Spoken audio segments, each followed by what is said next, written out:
All right. Welcome back to another episode of Words of the Wise. Today I have Chief Ysit from Ridgecrest PD in California.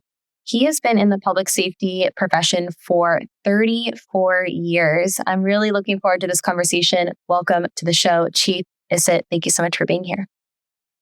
You bet. Thank you for having me. I've been looking forward to getting on your show. Yeah, me too. We've been having a conversation for a while to get you on here, and I'm really excited. I really appreciate your attention to wellness and leadership. And so I'm really excited to share that with our listeners. But I was hoping that you could first give us a little bit of background. Who are you and how did you get started in law enforcement? I got started in law enforcement in the mid 90s after being a paramedic for a little while. I stayed both as a paramedic and a police officer over the course of the next 34 years. I came to the Ridgecrest Police Department about a year and a half ago. They were looking for a chief, and it seemed like it was a good fit for I. After the interview process and meeting a lot of good people here, I was chosen as the chief, and I've been on the ground running since day one and working with good people in a very supportive community. That's awesome. I'm always so fascinated, 34 years ago, starting out in this profession. And now here we are today, chief of police. What do you think was maybe the highlight of your career? And what is your why today, which I'm sure maybe looked different when you first started? I don't know if I could pick a single highlight. It's a career between being a paramedic and being in the leadership area of the paramedic folks, and then coming into the police service and being in the leadership group there. There are so many opportunities to help people over the years that I don't know if you can really pick, one thing. We do so much to engage with the community, both in our service of the actual work we do and the stuff that's not tangible, being out there, being accessible and things of that nature. But really, if I had to pick anything that in my life, I have 4 great kids that are well assimilated adults with great jobs. And my wife has been supportive throughout my career. In fact, I wouldn't be a chief if she didn't say, hey, I could be chief somewhere. I'll move wherever you want to go. So here we are in the desert. We love it. That's beautiful. What I found to be really cool about your answer was it wasn't about you. And I think it would be so easy for me to ask that question, hey, what was the highlight? For someone to talk about themselves or maybe like an accomplishment personally. But you said, I had the opportunity so many times to help other people. And I have a great family and a great spouse. It was such a selfless answer. I really, really appreciated that. And I think that sometimes we forget, the beauty is in the impact. It's not necessarily like our personal achievements, but it's the impact that we have on the people around us. It's interesting. I worked with a sergeant once. His name was Mark Wanta when I was a very young officer at the Tracy Police Department. And he said one day, remember that this is what you do, not who you are. Don't let it get bigger than. Mm-hmm. I think that was profound enough that I remember it 30-something years later. Yeah. Yeah, I love that. I do want to talk a little bit about leadership with you, because when we talked offline, you told me that you have 4 main leadership points that you really have kind of lived by and that you try to implement. What are those 4 main leadership points? So the first one is accountability first. You can probably see it on the wall behind me. Accountability first is accountability, fairness, integrity, respect, service, and teamwork. Those are really the foundation for everything that we do. If you can fit what you're doing into the accountability first model, you're probably doing the right thing. But from a leadership perspective, where it becomes valuable is people would think that as the chief, when I talk about accountability first, I talk about people who are accountable to me. Because that's the easy way. I'm the chief. People are accountable to me. But the first step in accountability first is that I have to live by the first principles. And I have to be accountable to the people with whom I work. I'm accountable to them first. They will never be accountable to me if I'm not accountable to them as well. Mm. because it's a two-way street. The work that I do simply enables them to do the work that they do. So I never take myself as a bigger deal than I really am. I'm just another teammate that has a different role. Yeah. It's a partnership from what I understand you saying. It's two sides of the coin. You have to be accountable. And then the other side of it is that the people that work with you also have to be accountable. One of the things that I find to be really interesting is that a lot of times we forget our role in things. And I'm really guilty of this. I think, I don't want to say it's human nature, but I think maybe it's kind of how we tend to operate if we're not careful, is almost expecting everything to come from everybody else, or all of the challenges are someone else's responsibility or someone else's problem or somebody else's fault. And what I had someone one time call me out on it, and it really stuck with me because they were like, there's two things I want to tell you. So one, they were like, Paige, you're really bad at being uncomfortable. I remember like complaining about something, and they were like, you are so bad at being uncomfortable. And it really hit me. Like, it was like one of those things where you're taken aback, and you kind of do a back step and you're like, hold on. No, I'm not. And then I was like, wait, am I? I was like, I think I am. And so when you have that self-awareness of, hey, like, I got to take accountability for my role in this. Like, yes, it's uncomfortable, but I don't have to respond or act in that way. And then there's another really famous guy who says everything's your fault. Have you ever heard of this? I'm not. Like, that's his motto. He goes, everything's your fault. And if you can live your life understanding that everything is your fault, then it makes life a little bit easier. And I think it goes back to that accountability piece of understanding that, like, yeah, maybe a situation isn't the best, but like, did you choose to be in that situation? And maybe we talk about this from a professional perspective. If I'm having a really hard day, at the end of the day, I choose to be in this line of work. At the end of the day, like, no one's forcing me to be here. I chose to be here. And so, yeah, it's my fault, or something goes awry, and maybe it's, someone who works for me or with me. At the end of the day, it's my business. So it's still my fault. And I have to take accountability for that. And so I think sometimes we forget our role in things. So I appreciate you as a leader saying, hey, I got to take accountability as well. Yeah, it starts at the top. You have to be accountable. I mean, as a police chief, I'm accountable to the community, to the people on my team, to the city council, the city manager, to my family. I always tell people, I never want to do anything that will be on the front page of the newspaper to disappoint my mother-in-law. I love that. It's no one else, but it's just the mother-in-law. Like, that's the number one. Nicest lady in the world. So you said accountability was the first one. What was the second one? Fairness.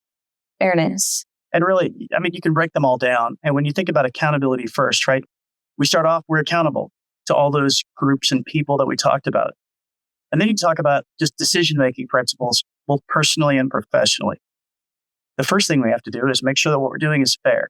Mm-hmm. Not necessarily always equal. I have 4 children, and they will tell you that things were not equal, but they were fair because you got what you got. You got what you earned. And that at the end of the day was fair. Yeah. Because some kids worked for things harder or more diligently than others, and they would be rewarded as such, as much as you can with kids. None were better than the other. They all have their unique, great qualities. But being fair is a base for the way we do things. And I'll lead that more into later when we talk about the concept of behavior, not people, Mm-hmm. because that also gets into true fairness. But I try to use that, like I said, the first concept was introduced to me by Sekou Millington, the chief of the Tracy Police Department. I had an accountability to it when I became its chief, but he brought that first concept. And when you really look at it, you can't go wrong. If we're fair, which is the first letter, and then we talk about having integrity. Having integrity means that people need to count on us to do the right thing. So I expect my officers not to be out, getting carried away at a bar in town. I've made it clear that, in our business, there's no room for adultery. You're not going to work for me if that's the case. I'll help you with an exit strategy because that contributes to the overall wellness of the organization by looking at the way we're perceived by our community. Our integrity has to be unquestioned. Maybe unquestioned is too far because, we get questioned and that's okay. But we need to be able to be accountable to that questioning and be able to show that we live our life in that unsullied fashion that we swore we would do when we first became cops. And then, now we have to move on to the respect, fairness, integrity, then respect. We have to have respect for everyone. In our business, it's easy to think, well, we're the police. We're somehow bigger, more important. We're not. We have to show respect even to the people we're out there arresting. They're in a situation that causes them to be arrested, and we're the people that do it.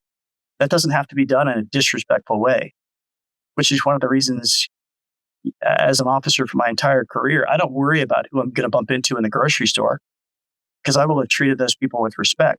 I really like that last part. And I thought that was so relatable. And I think that you can apply this personally and professionally.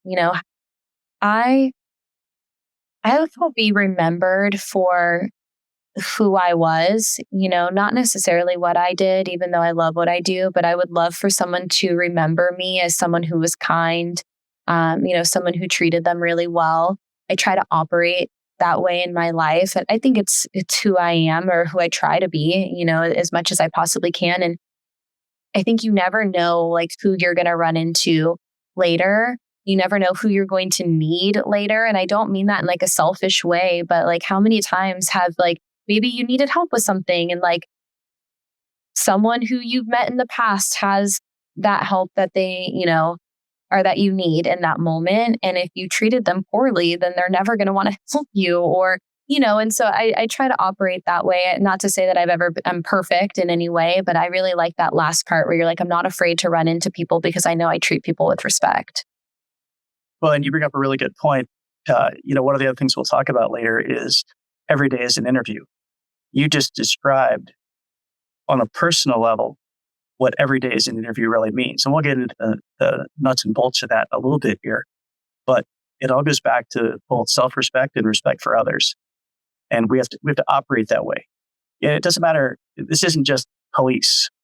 This is any business, any organization, anything, raising kids. And that's really, if I talk about where I really developed all this, it really was raising my kids and then transferring that to leadership roles in the public safety sector. And then after respect, we get to service. That's an easy one, especially as a police officer. My job is to serve people. One of the first things I said when I took this job as a police chief in meeting with the community for the first time is, I work for them. And that should always be very clear. My job only exists to serve the community. Yeah. That's really what we do. In fact, one of the ways we identify service here is our job at the end of the day is to strengthen our relationship with the community by being active problem solvers. And what that means is people who call the police for something that has nothing to do with getting arrested or penal code, or the vehicle code, or any of that, they called because they had a problem. And I implore the people on my staff to try to be that problem solver, even if it's not something that fits neatly into the police box. Let's try to help them solve their problem. Neighborhood disputes, little stuff. We can make a big impact in our community by recognizing that when we go to any call, any conversation at the coffee shop, there's a problem. Is there a way we can help people solve it? Point them in the right direction, point them to a resource. And when you look at the effect that has on the staff is they actually feel good about what they're doing. Every day isn't a police chase and a shootout. Most days aren't for most cops.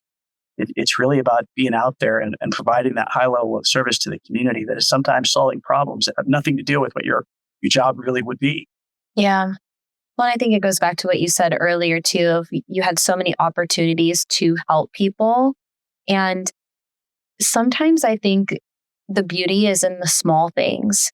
Like, yes, of course you want to feel like of course, saving someone's life, impacting someone's life, changing someone's life, like that's what everyone wants to do, like these big like gestures, right? But I think sometimes it's the small things, where someone is just like, thank you so much. I was having a really hard day and you made me feel better. It's those little nuggets, I think, that kind of keep you going, especially when things are hard. And we know that your career path is extremely difficult. Life is extremely difficult. And so having those opportunities to be, in the community and to help people and to get those little nuggets of appreciation, even if you're not looking for it, you have the opportunity to, brighten someone's day. And I think that sometimes that's all we need to keep going. I agree. And those opportunities are both internal and external. Mm. We have those opportunities out on the street with the community, but we also have them here in this building with the people who work within our organization. And that's why accountability first is so easy to follow, because it really applies to everything. Yeah. And the last part of accountability first is teamwork. Mm-hmm. And, immediately you think of, tactics, and like the SWAT team is teamwork and a group of cops going to a call is teamwork.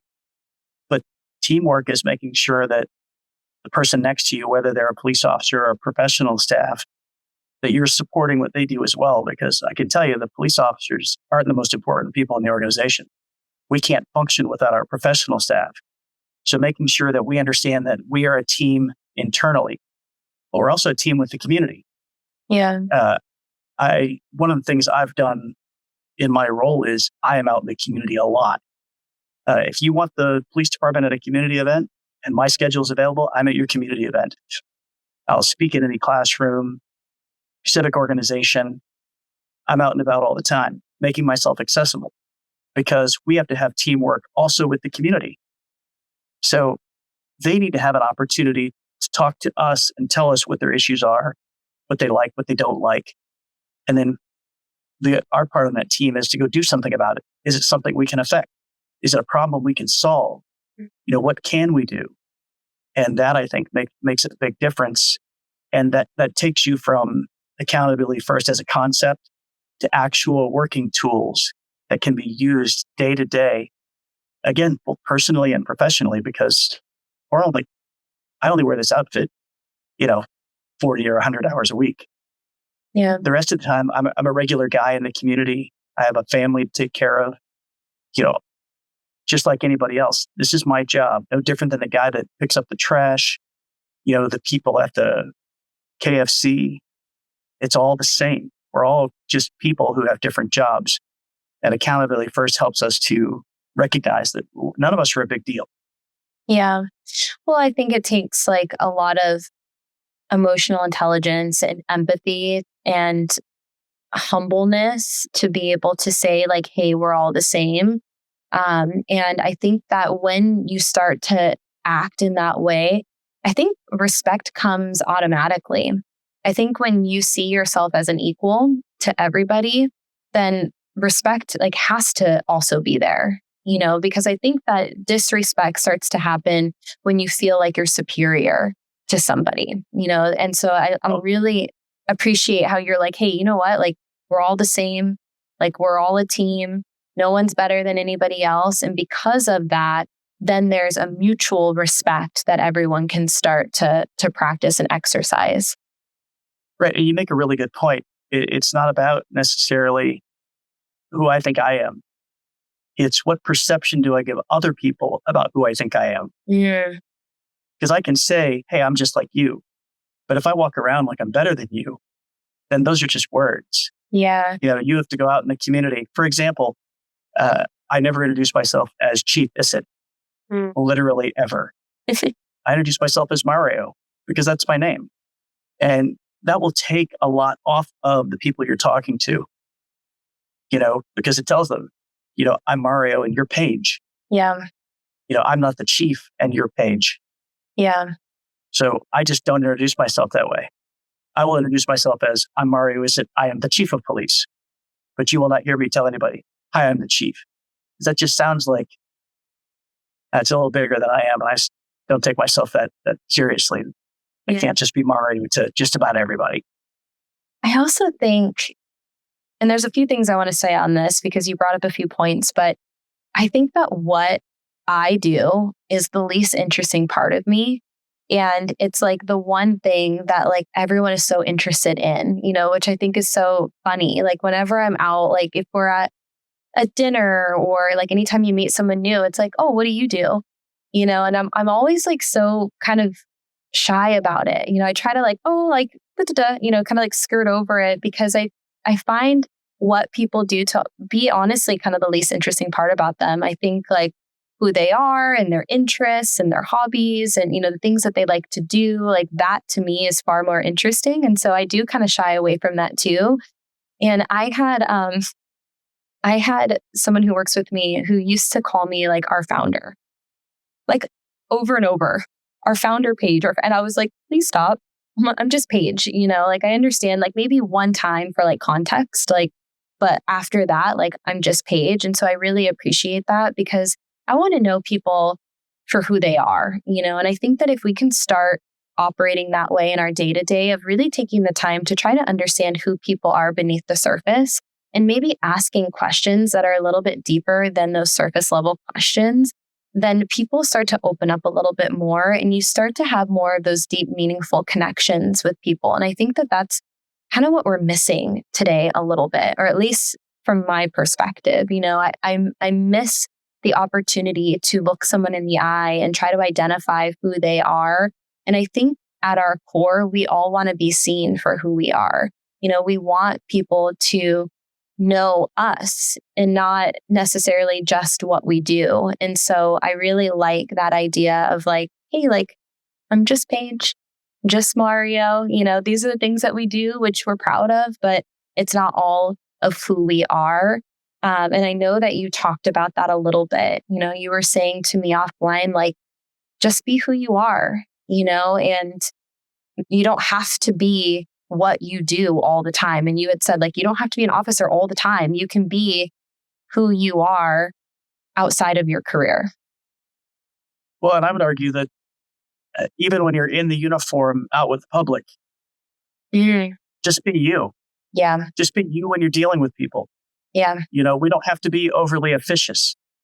Yeah. And I say that from, at the beginning of my career, I certainly had some challenges being a good communicator.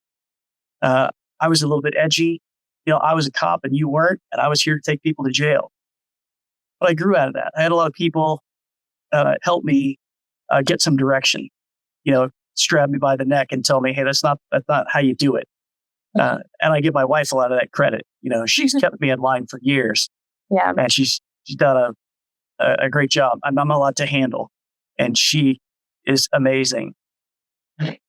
But it's recognizing as a leader, those people who are at the point in their career where they need some of that course correction to get them on the path to, being where I'm at today. Yeah. There are people who I worked with as a 1 and 2 year cop. If you would have told them then, that guy's going to be a police chief someday, we all would have had a good laugh, myself included. Yeah. But we have to grow. And part of that is being able to take an introspective look at yourself and saying, hey, this isn't working. But now I get to offer that to other people who are coming up and tell them, hey, let me help you because I've been in your shoes. Mm-hmm. I'm not some guy who, promoted in 3 years to chief. I've been the cop, getting talked to about, hey, you can't talk to people like that. And you know what? They were right. You can't talk to people like that. Yeah. That's really important to be able to pick up on that and to be able to share that with the, not just the young people, but even some cops that have been around a while that just need to be told, hey, we can be kind and respectful and still get the same outcome. Yeah. I think it's self-assessment, like you said, but I also think sometimes it is like what you said is having someone who is, and I always say this because I think that this differentiator is very important. It's the people who want you to win the people who are in your corner to kind of call you out a little bit. Sometimes we need that, and we need that outside perspective. And what you said earlier, and this is something I wanted to touch on, because it's so difficult when we start talking about other people's perceptions of us, because that's not something we can control, right? We can't control how someone views you or I. We can control how we try to present ourselves to the world, and we can try our best to be kind and respectful and all the things. But I struggle with that a little bit, because I think sometimes maybe people perceive you in a way that is not how you're intending to operate. And I think it's the people who are judging just to judge, or the people who don't know you, or the people who maybe don't want the best, for you. We can exclude them from this conversation. We don't really care as much about their opinions, but the people who want you to win, if they come up to you and they say, "Hey, you're not acting great. You have an attitude, or you're bad at being uncomfortable." The things that people say to us, if it's someone who genuinely wants the best for you, I think it's important for us to listen. And it's important to have people in your life who do call you out on those things. And you and I talked about this a little bit, and I really appreciated this approach, but I was hoping you can explain kind of your philosophy with this. But you spoke about the importance of authenticity, but also speaking the truth and telling people kind of how it is, or maybe why they're not getting certain opportunities. And so I was hoping that you could explain this to our listeners. So the way I came up with telling the truth in leadership is there were those people in my career who, when I didn't get a special opportunity, a special assignment, a promotion, we get a lot of, "Hey, just keep doing what you're doing, it'll work out." Mm. When in fact, that wasn't true. I had to change some things if I wanted to get whatever the next thing was, assignments, promotions. And that doesn't help.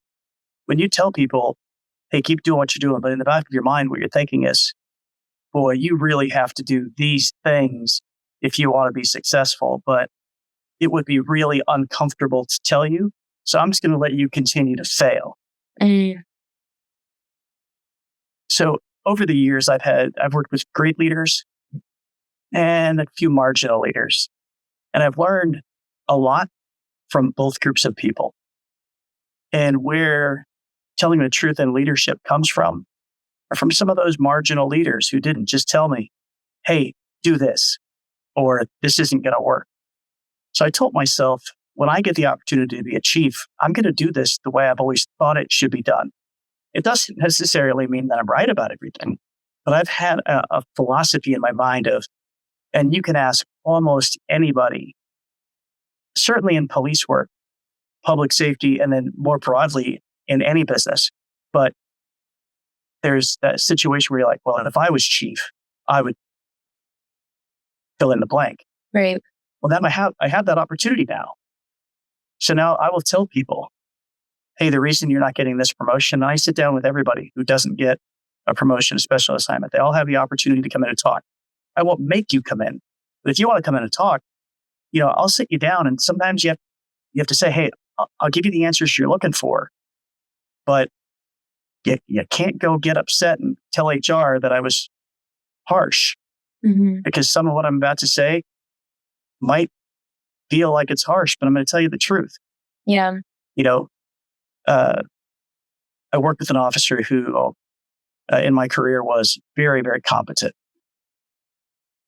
but would have these emotional kind of outbursts where he would, be condescending or go totally against the team, and the next day would just apologize. And pretty soon it was like, "Oh, that's Joe." Well, anytime your name is associated with, "Oh, that's just so-and-so," that's usually not good. Mm. So when that person didn't get a special assignment, I said, "Hey, if you want to talk about it, let's come in," because they really thought they should get it. Mm. And I told them, "Hey, you have to stop these behaviors. You can't be a jerk one day and just say you're sorry the next day, because the team doesn't take that in a way that's uh, position of growth or meaningful. And it can start to alienate people. And if I'm going to put you in this special assignment, as a leader of that group, I can't have a situation where because of this behavior characteristic that people just don't want to go to that unit. And I think I was the first person to ever tell that sergeant, this is how it is. Please do something, because he has so many other great qualities that he could excel, promote to the highest rank he really wanted to. But you have to take an introspective look and then decide that I'm willing to make changes to be successful. Yeah. And again, I go back to when I was a young cop. If I was still doing those same things, I wouldn't be here today. I certainly wouldn't have the opportunity to be on your show. Yeah. I've learned, and I agree with you. I think that, sometimes we do skirt around stuff. We don't want to hurt people's feelings. We don't want to make someone mad or, but the way that I started approaching this, and I don't know exactly how you approach it, what system you have, but when I have hard conversations with people, I try to do two things. One is I ask people first, are you looking for feedback from me? Do you want me to tell you? Because I will. And you had said that earlier, when that person didn't get their promotion, you said, hey, do you want me to tell you why? I'll sit down and I'll tell you. Because I think when they give you permission, it kind of brings those barriers down a little bit instead of maybe some unsolicited feedback, at least from me, when I talk to people, maybe friends or family, different role position. But I'll ask first, do you want feedback or no? And then if they're like, yes, I want feedback, then I try to give a compliment sandwich. And maybe this is me trying to be skirting around, but I really try to give people the understanding that they are good in certain ways. I don't ever want to completely knock someone down, but I think having hey, and you said this, and this is why I thought of this, because you said, hey, you have all these great qualities about you. This is the thing that needs work, and that's kind of that compliment sandwich of hey, you're not completely terrible. You're actually really great. But without this being better, you're never going to get to where you want to go. And then using that as their kind of jumping off point for forward movement and progress. And you and I talked about this offline, but I really think that growth and forward movement is wellness. If we don't challenge ourselves and challenge each other to be better, even if you're already great, you can still grow. And if we're not doing that, then we're stagnant. And when you're stagnant, nothing grows in stagnation, right? You think of like a swamp that's just kind of sitting there, And so I do think that the more we can encourage each other to be the best versions of ourselves, then that is wellness. I agree completely. And I look at these concepts are all part of wellness. Because if you feel good about what you're doing and you know that other people feel good about what you're doing, then that helps you internally. And really, if you have good wellness at work, you probably have good wellness at home. Yeah. And we have to make sure we connect the two because they don't operate mutually exclusive. Yeah. It's important to recognize that, when our people go home, I want them to be with their families and not have to worry about work and have things weigh on their mind. One of the other places where I think telling the truth matters is certainly when it comes to things like discipline or any kind of negative interaction.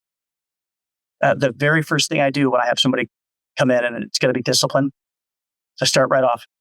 Hey, just to be clear, based on this incident, I'm going to suspend you for a week. And I just stop for a second, let them take it in. Now we can talk about the why. Because part of this, telling the truth in leadership is, I've been on the other side of discipline.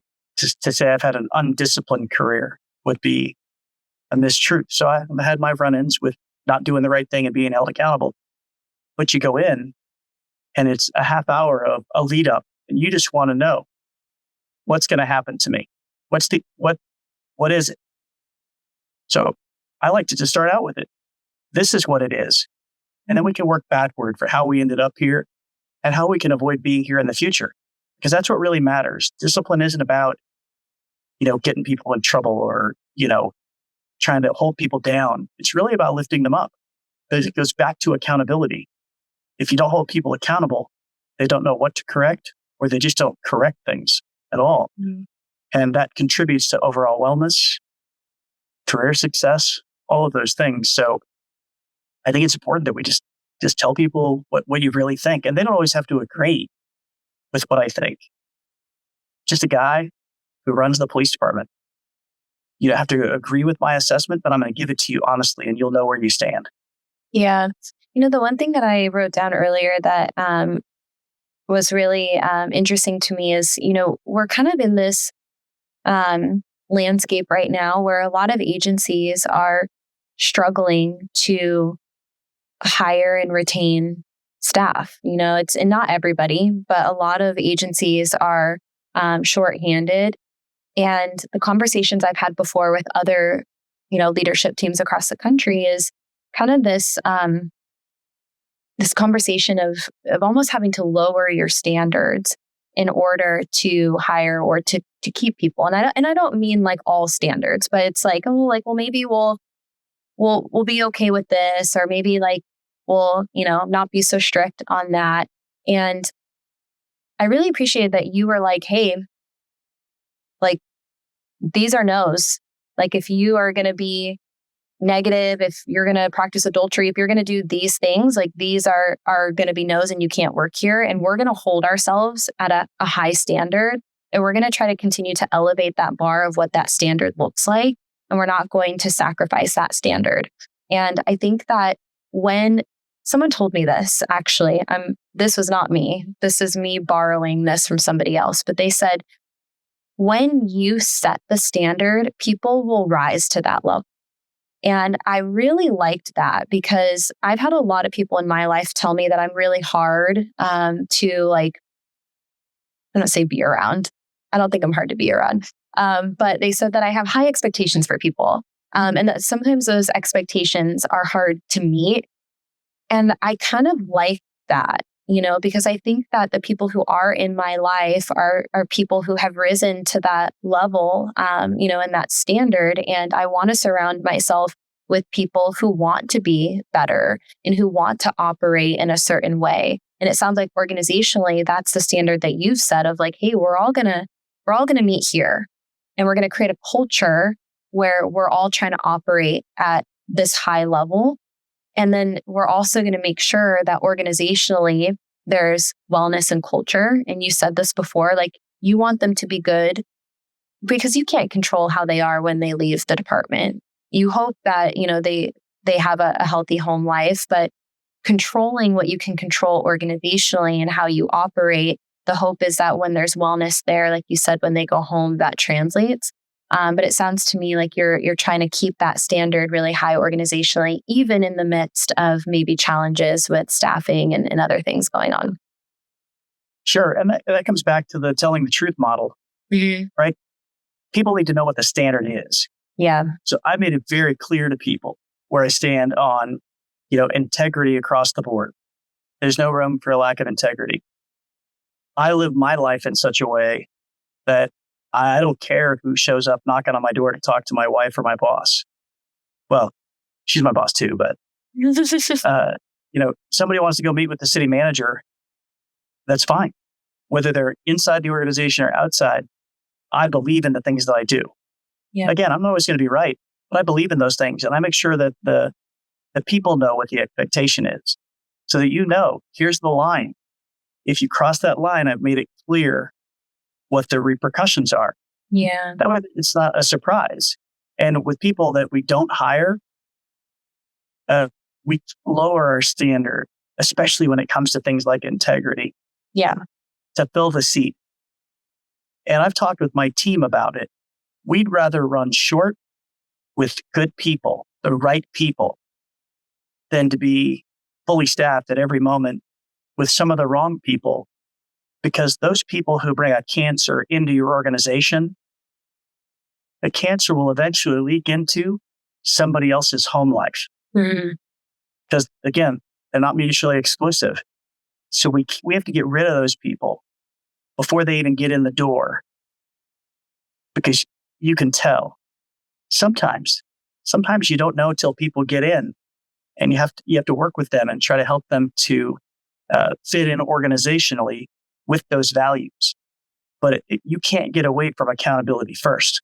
Yeah, those are hard rules that we want to make decisions based on that, because frankly, we took an oath.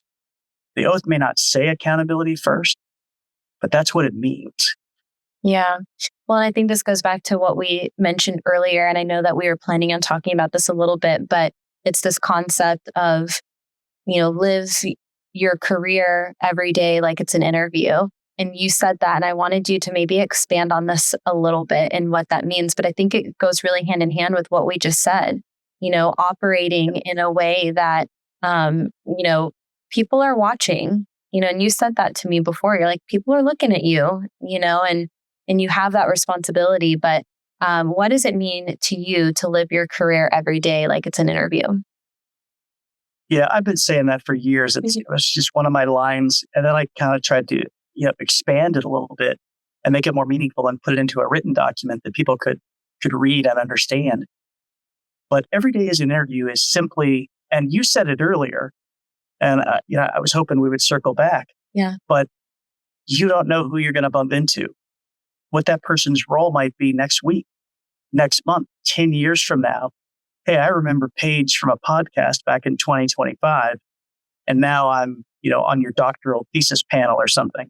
Yeah. Because you're writing about wellness in police work. You just don't know. So the best way to combat not knowing is to use accountability first, to always put your best foot forward. It's all part of the interview. From the day you show up the very first time, you don't know who you're going to bump into in the grocery store.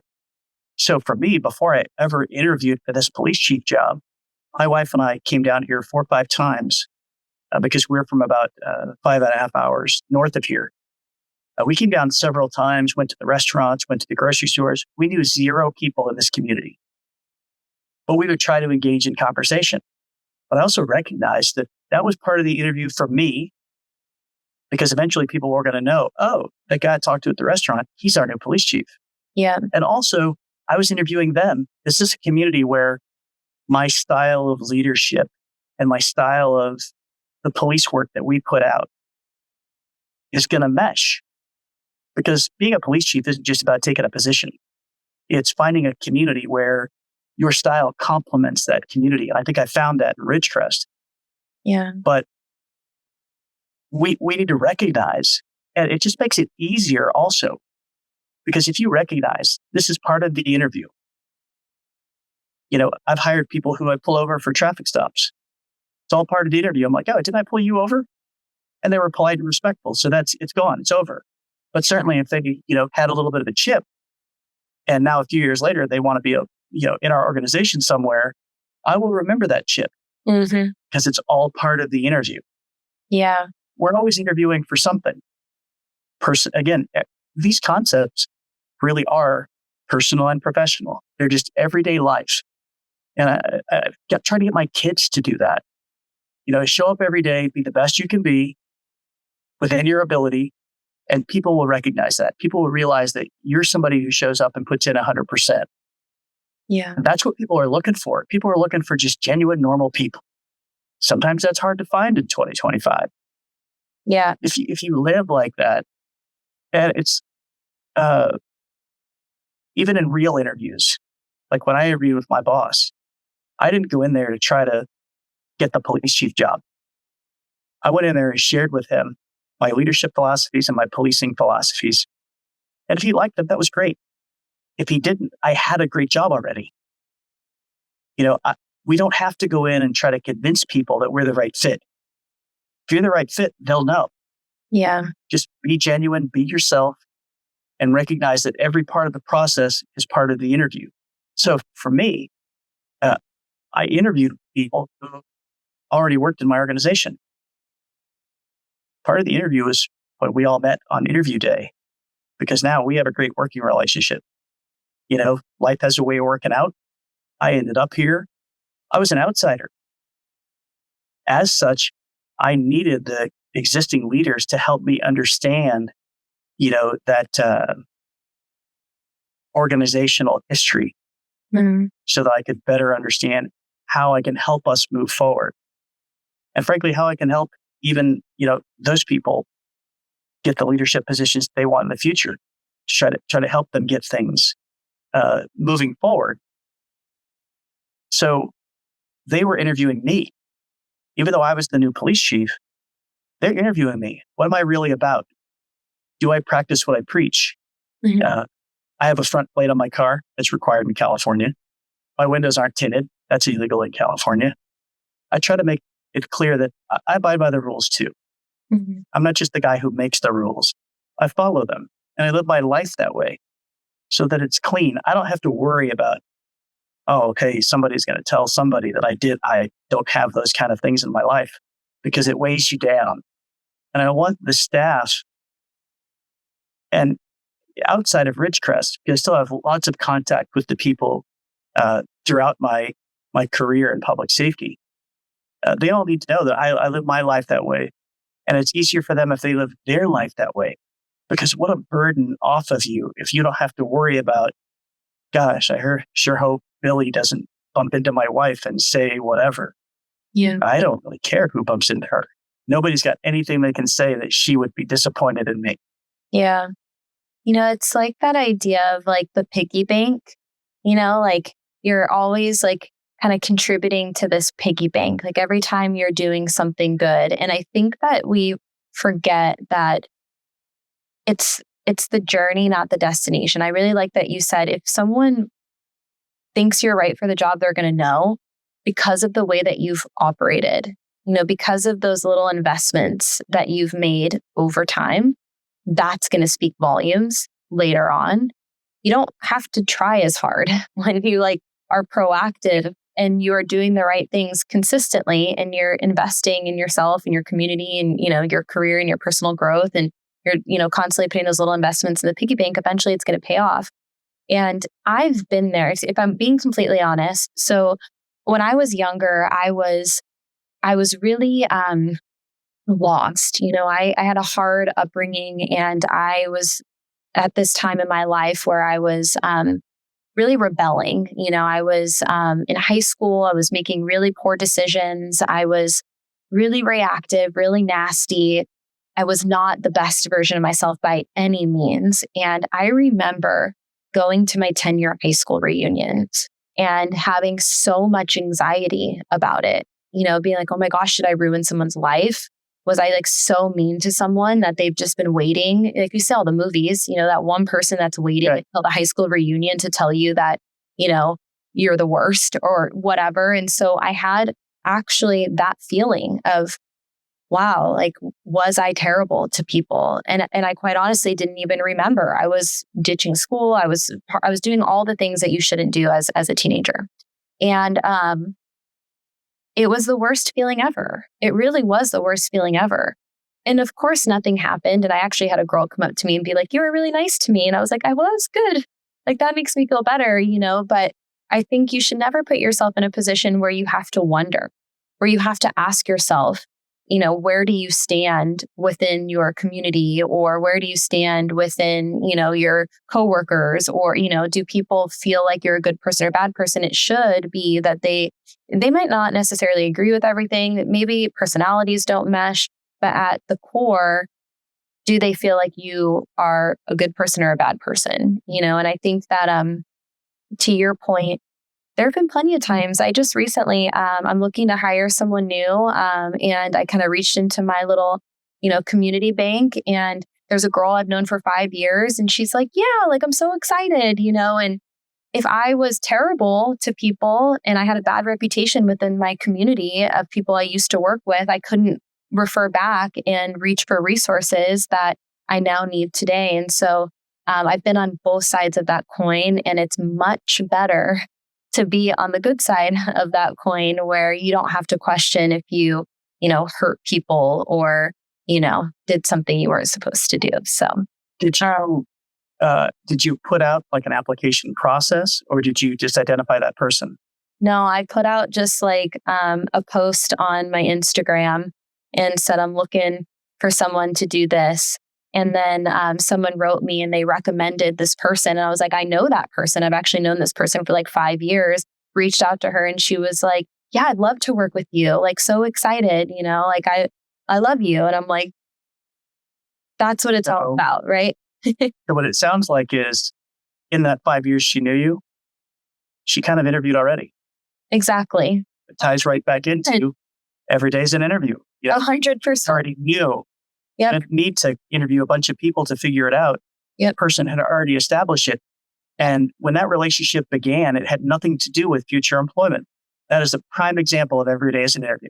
Exactly. 100%. And it's so funny because my boyfriend asked me, he was like, do you trust this girl?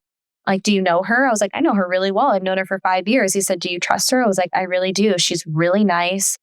She's a great mom. Like she's a single mom. She's really nice. She's great at what she does. We worked hand in hand, nothing bad to say. So it's 100% what you just said, because we were just really kind of working in the same space and just friends. And I saw like who she was as a person and she was great. So yeah, I love how that was a physical moment.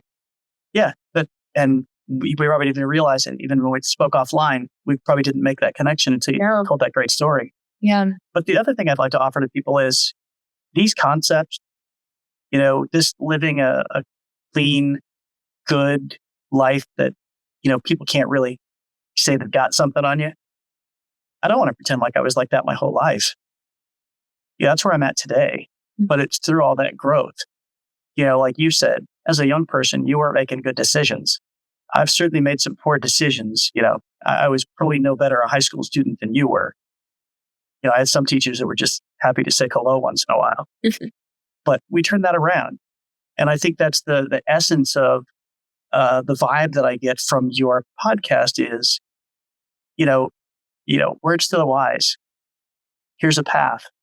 Here are different people who've come from different paths to try to help other people realize that even if you're not in a great space at this moment, your great space is coming. Yeah. Yeah, I love that. And, I think so often we kind of get in our own way with things too. And maybe that's past experiences. Maybe that's, adversities that we've gone through where sometimes we feel like it's too late or there isn't a path forward. And I really believe that no matter where you are today, right now, if you're listening to this podcast, that there's always a way forward. There's always room for growth. And I know sometimes it doesn't feel that way, especially like when you're in a down moment. And I do believe peaks and valleys always, and some peaks are really, really high and some valleys are really, really low. And we've all experienced all of it, but there is a way back to the path to move forward. And what I really try to, I don't want to say preach, but what I really believe in is that, how can we get to a point in our lives where we can be as level as possible? And I think that that's where resiliency comes into play. Like, how can we come back to our baseline and how can we keep moving forward? And what does that look like? And that's going to look different for everybody. Resources are going to look different for everybody. But I think the more we can have community around raising the standard, raising the bar, forward progress, and have a positive platform where everyone is supporting everybody, then the better we're all going to be moving forward. And one of the kind of last things I wanted to touch on, because do we have time?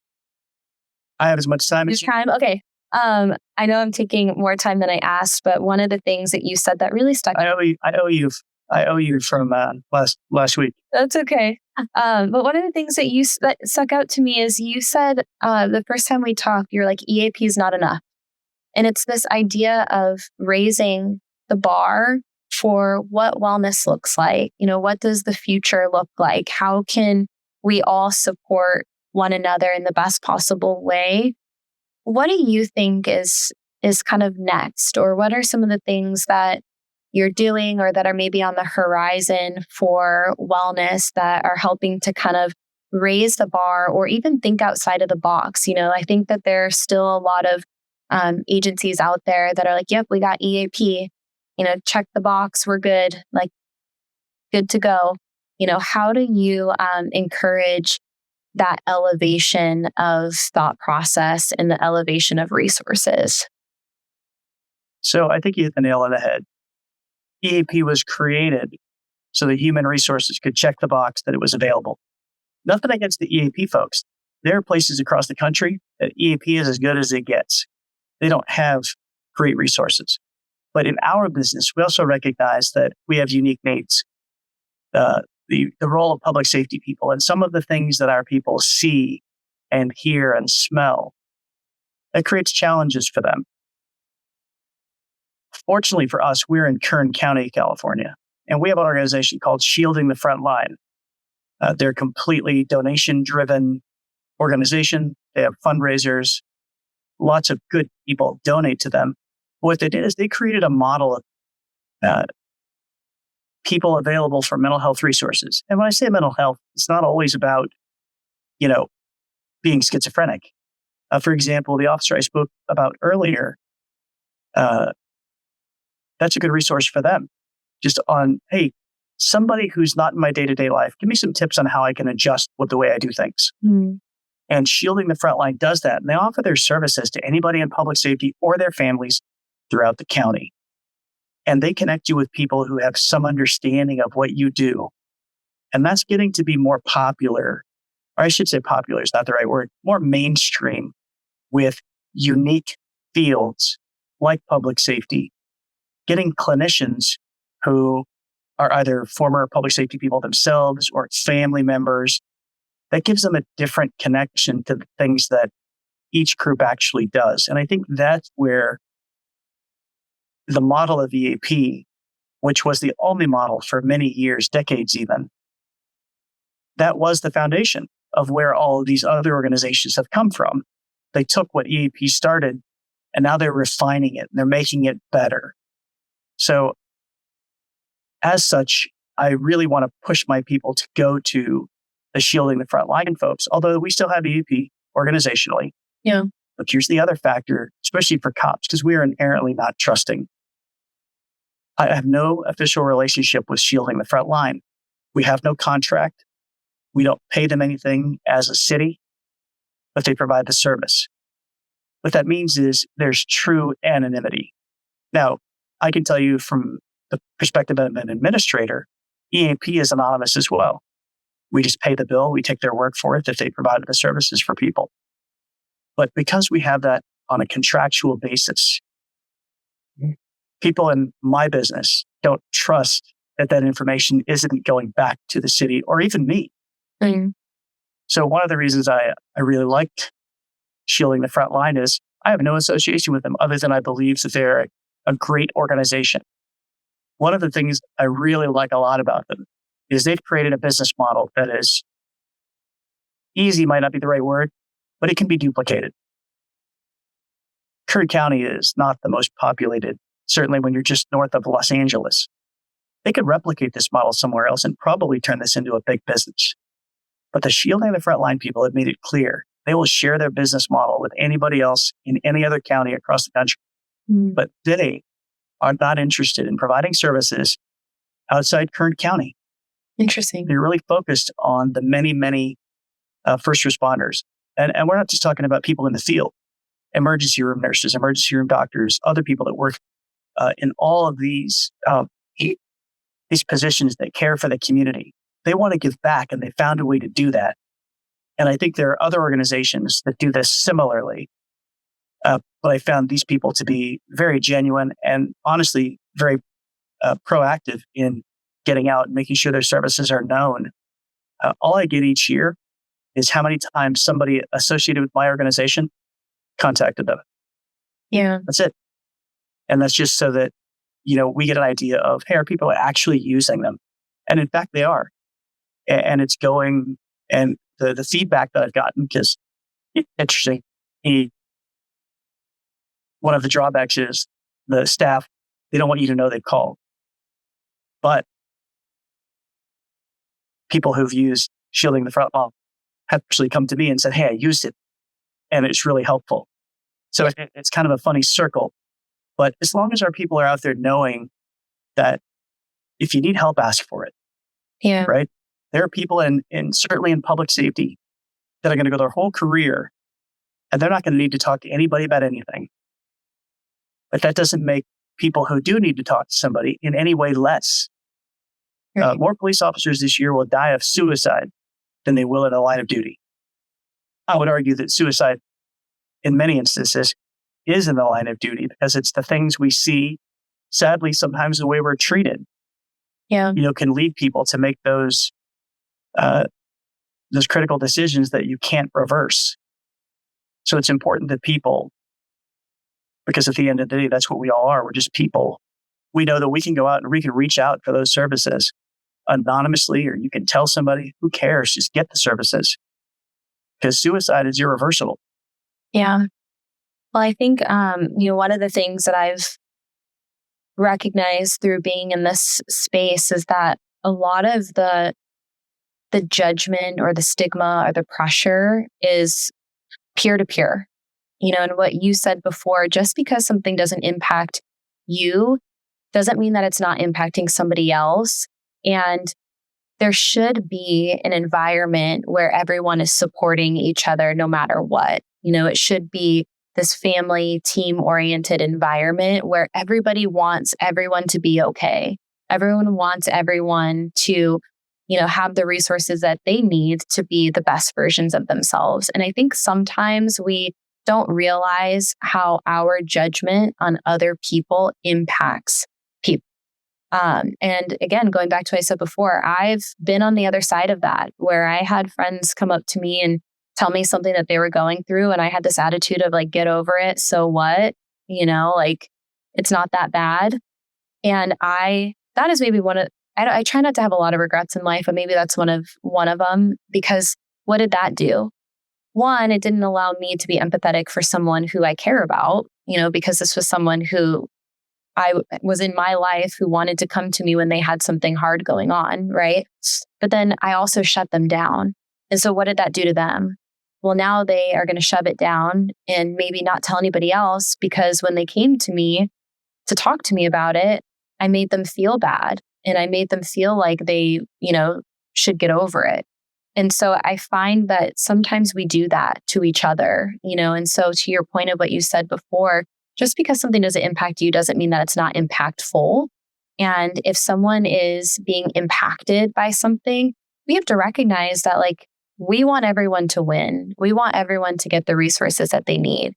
And one of my favorite parts of this podcast is sharing those things, like you saying, hey, there's an organization out here that's doing really good work, and they're willing to share their business model with anybody, anyone who wants it. It's free. Here you go. You can replicate this in your area. And I've been in rooms before where, people are kind of sharing the things that they're doing individually, and everyone's kind of like perking up and they're like, oh my gosh, I didn't know that you did that.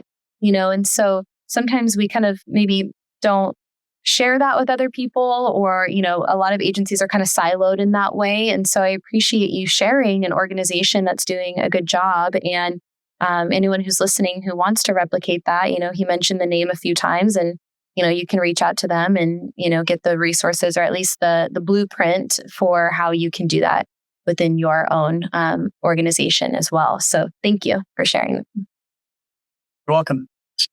It really is a big deal, right? We want our people to know that there are resources out there.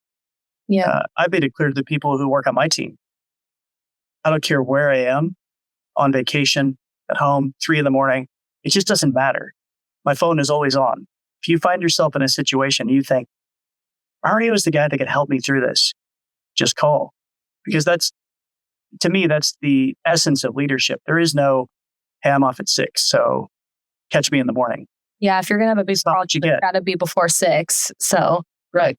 And that's not realistic. So we want to make sure that we're available to our people, all of the time. And the EAP, shielding the front line, it brings me to the fourth concept that I use, and that is behavior, not people. So when we make decisions, we want to base it on behavior. And the reason it makes me think of our discussion about mental health services is just like you said, you based it on your personal perception and your perception of your friend. Hey, get over it.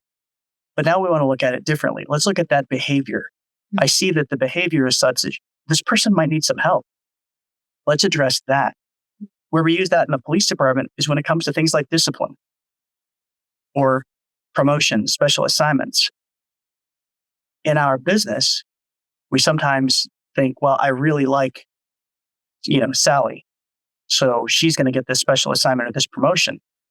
When in fact, Sally has some behavior characteristics that don't make her the right choice.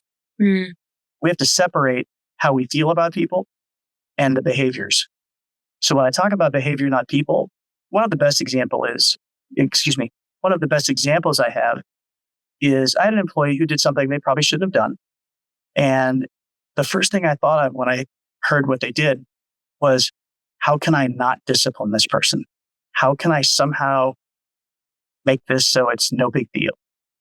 Because I really liked this person. Very good worker, very reliable, did something terribly wrong and it needed to be handled. But I promised myself if I ever got an opportunity to be the chief somewhere, that I would base my decisions on behavior, not people. So I issued that suspension for the behavior, even though inside I felt bad because I really liked the person.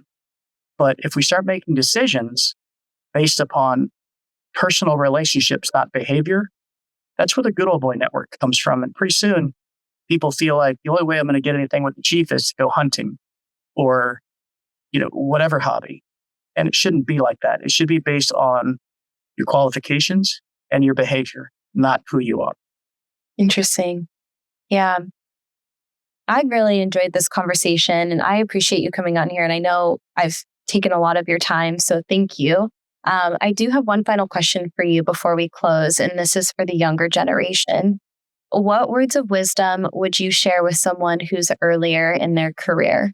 Maybe something that you wish you would have known earlier or something that's helped you along the way.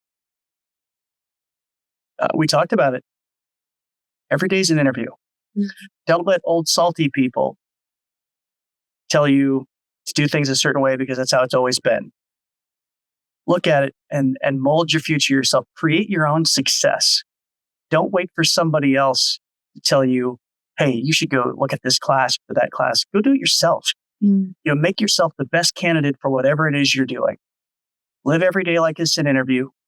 Use accountability first as a model for your decision making and how you interact with others in a meaningful way. And just care about what you do and with whom you do it. Surround yourself with good people. Good things will probably come to you. I love it. Thank you. Thank you so much for your time. And thank you Thanks for having me. Yeah, I know this was long overdue. So thank you so much for coming on here and sharing your wisdom and insights. I appreciate it. Hey, you're welcome. I'm looking forward to seeing it when you play it for the public. Yeah, 100%. We'll keep in touch.